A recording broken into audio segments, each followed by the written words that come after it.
As a dedicated fan who has read both Twilight and Midnight Sun multiple times, I am beyond ecstatic about the upcoming Midnight Sun adaptation. The intricate layers of Edward's character, particularly his inner conflict and anxiety, are what truly sets this story apart. And after hearing that a new animated adaptation of the popular series Twilight was searching for streaming platforms, Netflix has acquired the rights to produce an animated version of Midnight Sun.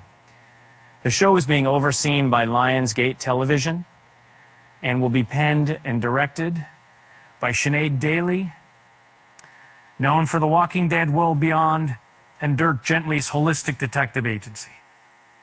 Alongside Daly, Stephanie Meyer, author of the original Twilight series, Maven Hewitt, Wick Godfrey, Marty Bowen, Eric Feig, and Sammy Kim Falvey will serve as executive producers.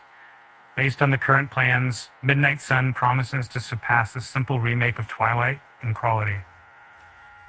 What intrigues me about this news is that Midnight Sun is a reimagining of Twilight by Stephanie Meyer. Essentially, she wrote a fan fiction adaptation of her own work, focusing on Edward Cullen's point of view. Midnight Sun offers valuable insight into Edward's character and explains some of his quirks and weaknesses. Moreover, it delves deeper into other characters through their family ties and mind-reading abilities. I'm eager for the upcoming animated series to explore more about the Cullen family history and offer a humorous, sometimes sarcastic, perspective on parallel events. Critics often question why the Cullen siblings, who appear mature enough to be college students, are still attending high school in Twilight. However, this peculiar situation could work perfectly for a new remake of Twilight, as the stark contrast between the Cullens and the high school environment is quite conspicuous.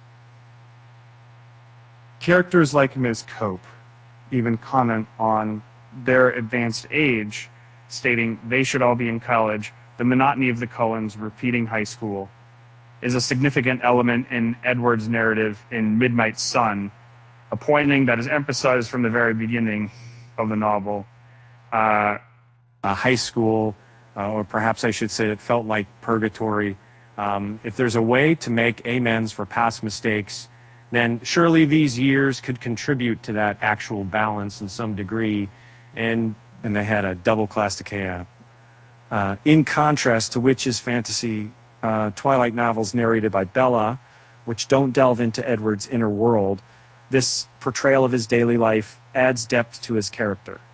And this Twilight movie, this representation of him as somewhat unsympathetic, leads to entertaining interactions between them, but it can be challenging to understand why anyone would support Team Edward.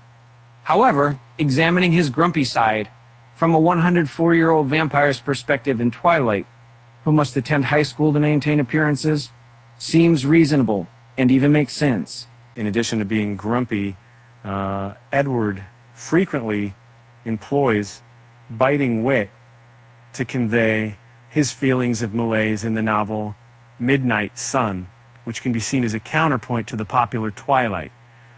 A significant portion of this involves his disdain for humans. Furthermore, his sharp-tongued observations sometimes extend to his fellow vampires. Rosalie was thinking as usual about herself. Her mind was a stagnant pool with few surprises. This sarcasm adds an extra layer to the story, making it more engaging. It's also worth noting that this style of humor contributes to the ongoing tension, since he can't read Bella's thoughts. This approach would likely translate well into the forthcoming animated adaptation, adding the humorous element to the narrative. In the adaptation, it's crucial to portray how Edward's wit turns increasingly bitter and melancholic as his arrogance transforms into overconfidence, a struggle that should be evident in the death of Esther. At the beginning, he pretends not to be captivated by Bella's ordinary nature, dismissing her thoughts as insignificant to any humans. However, as the story unfolds, Edward struggles to admit his growing intrigue with Bella, eventually acknowledging that she is not just interesting, but truly fascinating. This evolution in character makes for a compelling narrative and symbolizes Edward's personal growth as encountering Bella revives his dormant humanity. The series should also depict Edward initially looking down on Bella to reflect his initial attitude. In the novel Twilight, Edward's behavior towards Bella might come across as creepy due to his overbearing protectiveness. However, this behavior, which some might find unjustified in Midnight Sun, is considered reprehensible by Edward himself. The excessive scrutiny of her speech and body language arises from the anxiety caused by his inability to read her thoughts. This adds a layer of complexity to Bella's character.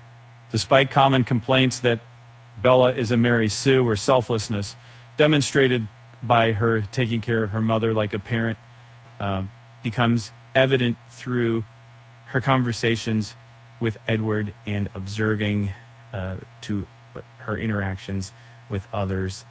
In the novel Midnight Sun, Edward's concerns are primarily centered around Bella's safety, adding a comedic touch with his internal monologue, such as, "Oh, great heaven above, when will these disasters cease?" This frantic state of mind seems fitting and should be maintained in adaptation.